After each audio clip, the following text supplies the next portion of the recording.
السلام علیکم ناظرین، اس وقت میں موجود ہوں مکہ کے پاس۔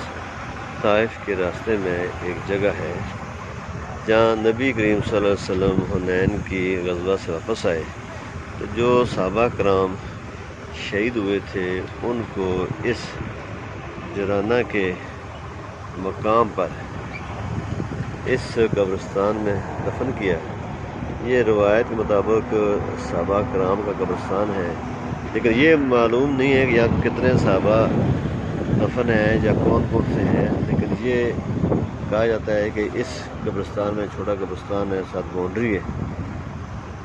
جنگ حنین، غزوہ حنین کے شہداء کو یہاں پر دفن کیا گیا۔ اور اسی راستے پر نبی کریم صلی اللہ علیہ وسلم جب طائف سے اس علاقے سے گزرے تھے تو یہاں پر انہوں نے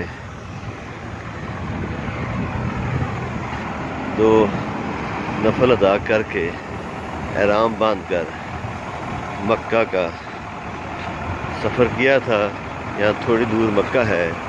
اس مسجد جرانہ پر نبی کریم صلی اللہ علیہ وسلم نے احرام باندھا۔ یہ ایک طرح سے میقات ہے اس طائف کے راستے کا، جو حجاج کرام چھوٹا میقات تلاش کرتے ہیں تو یہ مسجد جرانہ سے وہ احرام باندھ کر مسجد الحرام میں خانہ کعبہ میں جا سکتے ہیں۔